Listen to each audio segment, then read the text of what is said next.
ओम प्रकाश जी चौटाला की तरफ से आपको बड़ी बड़ी राम राम। जो महिला शक्ति मेरे साथ दिन रात एक करके पार्टी की नीतियों को बढ़ाते हुए और मेरा हौसला अफजाई करते हुए मेरे साथ कंधे से कंधा मिला के चल रही है, उनका मैं बहुत बहुत धन्यवाद हार्दिक अभिनंदन करती हूँ। जो हमारे इंडियन नेशनल लोकदल के, मैं तो यही कहूंगी कि ये हमारी रीढ़ की हड्डी है, जो हर जिले से आके बड़ौदा हल्के में उन्होंने अपनी जिम्मेवारी संभाली। राजेश दोदारा जी हल्का आदमपुर से प्रदेश महासचिव, सुरजीत करवासरा जी ये मेरे भाई हैं, हल्का प्रधान आदमपुर से, महेंद्र डोडी जी हल्का आदमपुर से, इन सबका भी मैं बहुत बहुत धन्यवाद और हार्दिक अभिनंदन करती हूँ। आज मेरा यहाँ आने का आपके बीच में मैं एक प्रार्थना विनती लेके आई हूँ, और वो ये नहीं केवल एक मैं महिला हूँ इसलिए, आज हर महिला जो गृहस्थ जीवन जीती है, जो घर चलाती है, आज उसके लिए चूल्हा चलाना बहुत मुश्किल है। ये मैं इसलिए कह सकती हूँ क्योंकि मैं भी एक महिला हूँ। मैं भी अपने घर का राशन लेके आती हूँ और उस राशन में पिछले 5-6 सालों में इतनी महंगाई बढ़ गई कि आज हमारे लिए दाल रोटी भी बहुत मुश्किल है। पहले किसी जमाने में कहते थे कि ऐसी कांग्रेस आई, इसने हरी सब्जी तो थाली से छीन ली, पर ये भारतीय जनता पार्टी तो ऐसी आई, इसने तो दाल धोबी भी नहीं छोड़े, इसने तो हमारी थाली से दाल गायब कर दी और फिर दाल क्या चटनी धोके भी नहीं छोड़े। प्याज इतने महंगे कर दिए, जो पहले कहते थे प्याज रोटी खा ले तो वो भी इतने महंगे कर दिए। इन्होंने जब से ये सत्ता में आए हैं तब से लेके आज तक केवल और केवल भ्रष्टाचार, केवल और केवल लोगों का जीना मुहाल करने के अलावा कोई भी अच्छा काम नहीं करा। हाँ, झूठ जरूर बोले, और झूठ भी ऐसे ऐसे कि आपको मैं कह दूं इनको शर्म भी नहीं आई। गरीब आदमी को इन्होंने मारने का काम करा, गरीब आदमी को इन्होंने बोला खाते में 15-15 लाख हम आपके पैसे देंगे। छोटी मोटी नहीं, बहुत बड़ी झूठ बोली। 15 लाख दूर, 500 रुपया भी किसी के खाते में नहीं आए होंगे।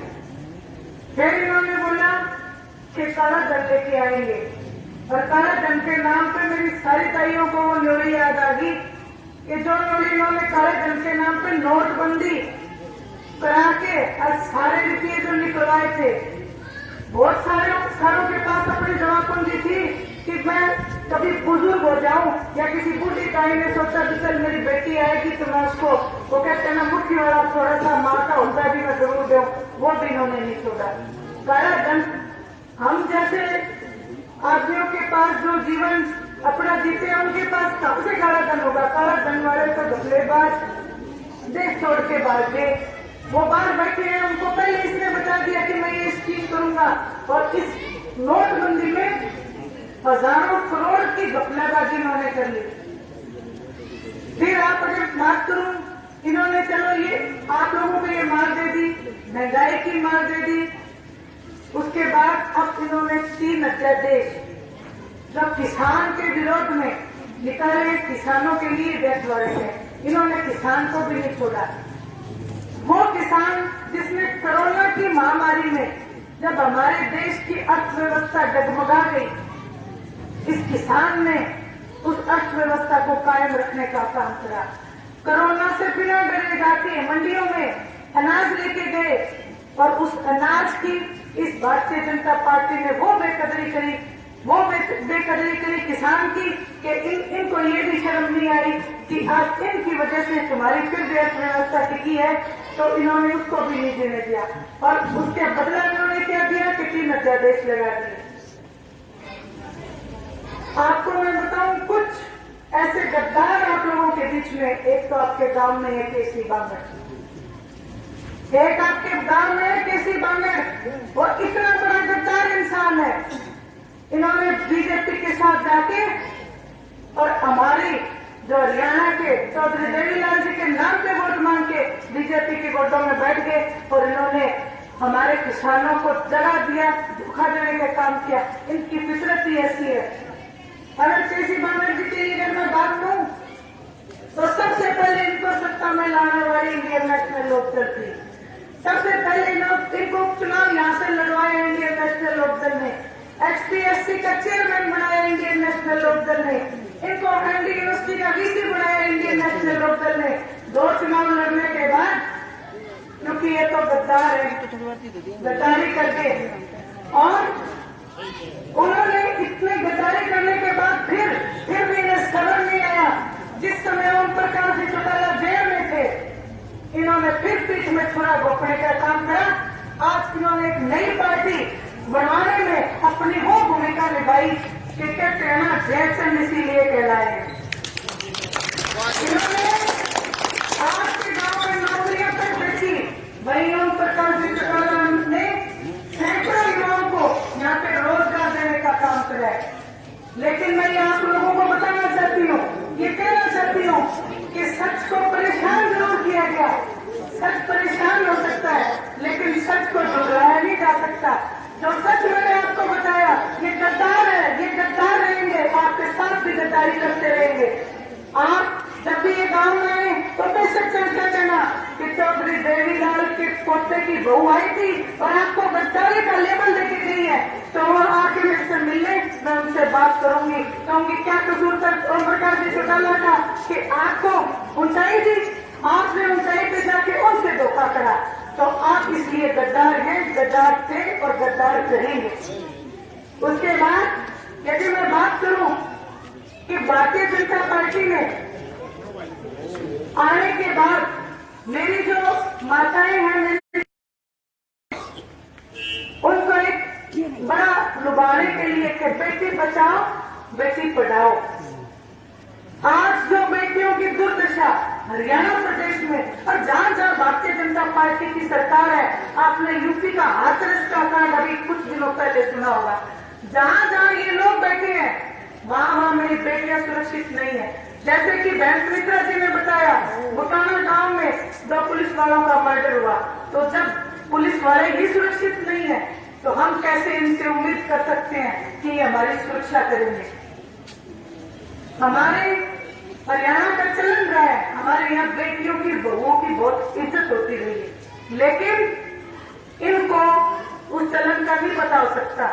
उसका कारण है, उसका कारण ये है कि ना इनके बहू है ना इनके बेटी है। जब इनके पास ये चीज ही नहीं है, तो ये इस दर्द को क्या समझेंगे? ये उस बेटी के दर्द को कभी नहीं समझ सकते। जो बेटी आपकी होगी उसका दर्द ये कैसे समझ सकते हैं? ये बहू बेटियों का दर्द नहीं समझ सकते। ये सारे के सारा एक साथ तोड़ इकट्ठा हो रखा है। चूल्हे का दर्द ये नहीं समझ सकते। इनको क्या, इनको वो कहते हैं, कई जगह हमारे नेता इंडियन नेशनल लोकदल के भाषण में भी कहते हैं, बोले कि हम तो ठंडी खाने वाले साधु लोग हैं, तो वो कहते हैं कि जब सब्जी खानी है तो घर बसाना पड़ा करे। घर बसाना पड़ता है सब्जी खाने के लिए, तो आप लोगों का घर नहीं बसा तो आपको गृह जीवन का नहीं पता, और आप आम जनता का भला कभी नहीं कर सकते। आपने जख्म से जख्म दिए हैं, आपने इतने जख्म दे दिए कि अब और जख्म सहने की हरियाणा की जनता की हिम्मत नहीं रही। और एक बात और कह दूं मैं आपको कि यहाँ पे एक महामारी आई है कोरोना की। पूरे वर्ल्ड में ये महामारी है कोरोना, लेकिन मैं आपको बड़े दावे से कह सकती हूँ कि कोरोना इतना खतरनाक नहीं है जितने कि भारतीय जनता पार्टी खतरनाक है। ये कोरोना से भी खतरनाक लोग हैं। ये हमारे भविष्य आने वाले बच्चों के साथ खिलवाड़ कर रहे हैं। ये हमारे किसान की जमीन छीनने की साजिश कर रहे हैं। ये हमारी बेटियों के साथ दुर्व्यवहार कर रहे हैं। तो ये तो कोरोना से खतरनाक ही होंगे। लेकिन फिर भी मैं बड़ौदा की जनता को बधाई देना चाहती हूँ कि आप लोगों के पास कोरोना का इलाज तो भारतीय जनता पार्टी के पास आज तक नहीं आया। आज तक ये इंजेक्शन ढूंढ रहे हैं, इनके पास नहीं आया। लेकिन इस भारतीय जनता पार्टी जैसी बीमारी का इलाज आपके पास आ गया। और इस बीमारी का इलाज 3 नवंबर को जब आप जाओगे वोट डालने के लिए, तब एक क्या जाना है, बीमारी से पीछा छुड़ाना है, तो चश्मे के निशान से सामने वालों के पास बटन दबाओगे। जब आप चश्मे के निशान के